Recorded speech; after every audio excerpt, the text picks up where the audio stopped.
Good morning, everyone. I trust you're all well. We wish a hearty Mazel Tov to the blanks on the occasion of the birth of a baby. We wish everyone who's got a yortzeit today, wish them long life, as well as all those saying Kaddish. Today's learning is dedicated in memory of Shaul ben Shlomo, Ami Bas Aryeh, Paul Kazim, Yom Yechir ben Moshe Eliezer, Shlomo Yechir ben Moshe Eliezer, Ben Sam ben Yitzchak, Al ben Shimele Bas Paiva, Avram Mordechai ben Moshe Katna, Menashe ben Zalman, and Rali Bas Avram Pinkas, as well as everyone else who is yortzeit. Good morning to Clarice, to Carol, to Deborah, Rachel, Peter, Estelle.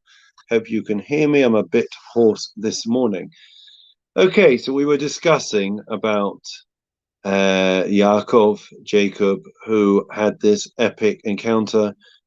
And it's very, very interesting because Esau was on the warpath, right? Literally heading towards Jacob. And I think the question often is, what we mentioned yesterday about what are the priorities in life, and initially, of course, what did Jacob send ahead? So he sent the gifts, he sent, diplomatic sweeteners so that hopefully they would be persuaded. So Esau would temper, control himself, and then hopefully he would be able to reconciliate with him. But you know what he left last? He left his family. Jacob was left with his family. And that is because when the chips are down, if you imagine that you've got to run out, of Kabul or anywhere else in the world, or think about our families, you go to Auschwitz and you see the way people left and what they took. They literally, first they lost their homes. I know from my own family in Frankfurt, I'll tell you the truth, on Kristallnacht, which we just commemorated by leaving the lights on. So on Kristallnacht, my family, Nazis came in, stormed into the house, and they grabbed our silver menorah. And every year when I light my menorah, I think of my family and the Nazis that stormed in, and I'm still lighting that menorah, bringing light to the world.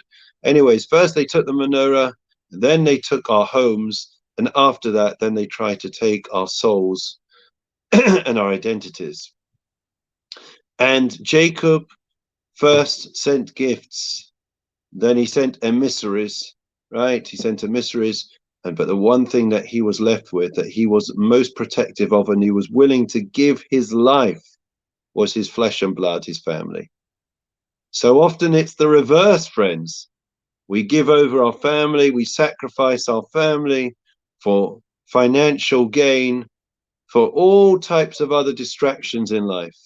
And Jacob's example, an exemplary lesson, behavior and conduct is to teach us what is really important in life, friends.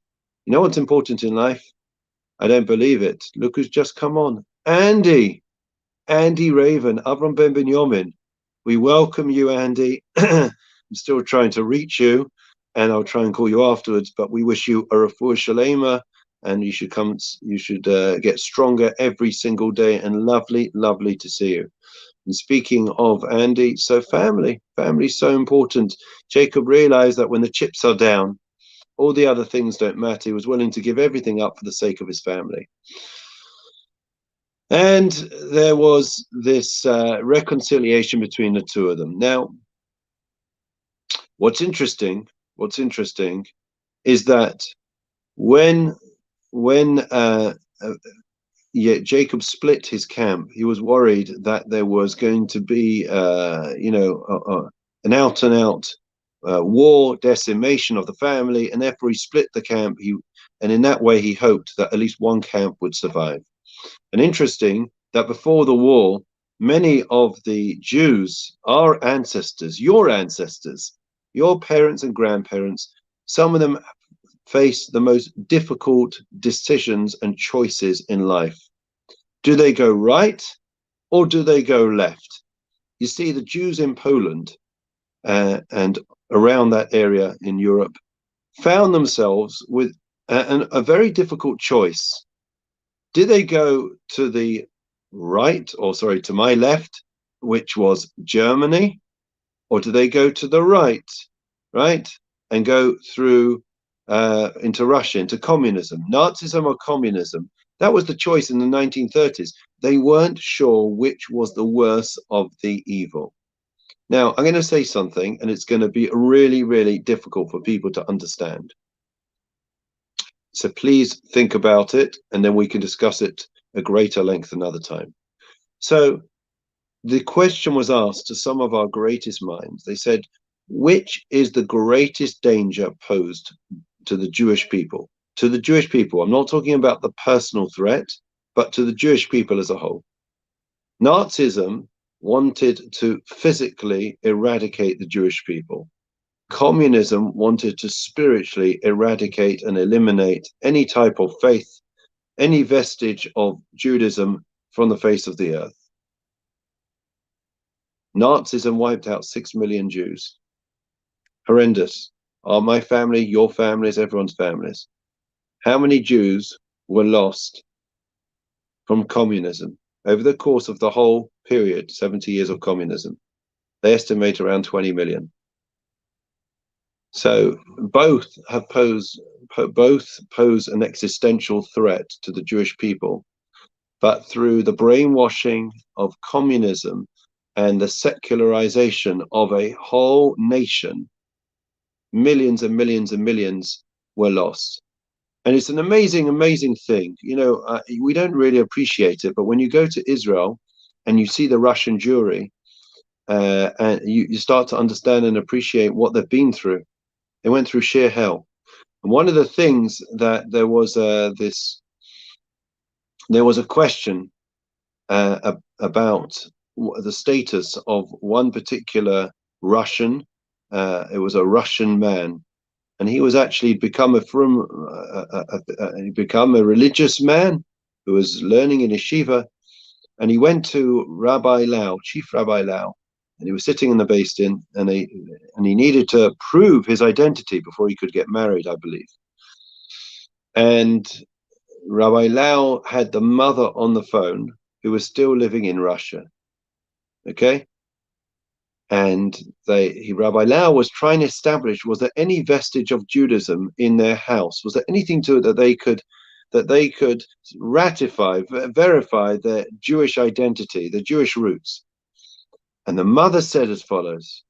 She said, every single week she put aside, they smoked in those days, and put aside a cigarette. Every day she put aside a cigarette so that she'd have enough money to be able to buy 2 candles to light them on Friday night.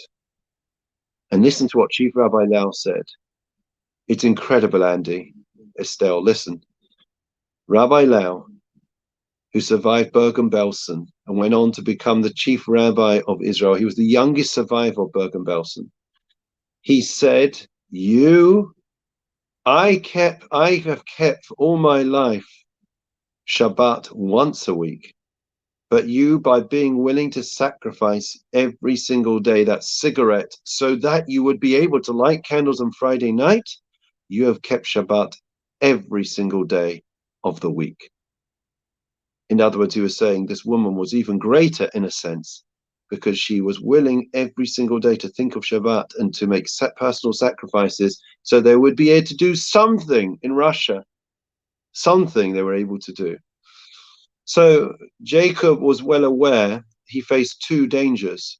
One was an Esav and one was a Lavan. And both Esav was his brother, Lavan was his uncle. He spent 22 years with Lavan, okay, and Lavan tried to literally, it was like communism, tried to wipe out any vestige of faith and morality and ethics. He was a very unscrupulous man, and therefore Jacob, in essence, is the progenitor. He is the paradigm in terms of the way that we have to deal with challenges in life. We face challenges, friends, challenges to the right, challenges to the left. Challenges to the right, existential threats. Very often CSD time and again have shown us about the threats that we as a community across the world face as the Jewish people. The oldest hatred has never really gone away. But friends, there is this other danger that is posed to our nation and to ourselves. and that is the threat to the left, the communism threat, the love-on threat, the erosion and corrosion of our values, what we stand for. And that is equally an existential threat to our people. So we have to be vigilant. We have to ensure that we do everything we can to maintain our lofty values, the eternal values that your forefathers and matriarchs that have gone before us have all made tremendous sacrifices to ensure that the baton is passed with an unbroken chain that takes us back to Sinai, and we have to maintain that link for the next generation. Please God, we should be able to do so. And now we'll say Psalm 23. The Lord is my shepherd, I shall not want. He causes me to lie down in green pastures. He leads me beside still waters. He restores my soul. He leads me in the paths of righteousness for his name's sake. Even as I walk in the valley of the shadow of death, I will fear no evil, for you are with me. Your rod and your staff, they comfort me. You set a table before me in the presence of my adversaries. You anointed my head with oil. My cup overflows. May only goodness and kindness pursue me the days of my life, and I will dwell in the house of the Lord for the length of days. Memorial prayer. Adonai Lamim Zachores Nishmais. Ami Varas Aryeh Paul Casimir Yom Yochid Ben Moshe Eliezer Shalom Ben Yechiel Ben Moshe Eliezer Ben Yom Yitzchak Aryeh Ben Shimon Levas Pfeiffer Avram Mordechai Ben Moshe Katna Ben Asher Ben Zalman Rali Bas Avram Pinkush Shalchu Li Lamam Nabal Rachamim Tasti Rein V'Seitzer Kanafech Lilamim V'Tisrozachem Zishmasam Yanu Chamish Vasam B'Shalom Ben Amma Amen. Lastly, Refuah Shlema prayer. Andy, we wish you well. We wish Ruth Tunkel well, who's also not well, amongst all those in our community and around the world that are not well at this time. Mi sheberach avasenu Avram Yitzchak Yaakov Moshe Aaron David Shlomo Yivarach b'Zechilim. Ba'avur shana mispalim ba'avurav b'Zchazakash Baruch Hu Yimalei Rachim Yimalei Lachul Lafosam Yishlach lehem Refuah Shlema Neshama Melchol Rebbein Basoch Shach Yisrael Refuah Sanefesh Refuah Sagov Hashtag Makarif and Amen. Refuah Shlema to everyone. We wish everyone well. Keep safe, keep well, look after yourselves, and please God, we look forward to seeing you tomorrow. A wonderful talk last night by Charles Landau. Take care, everyone. All the best.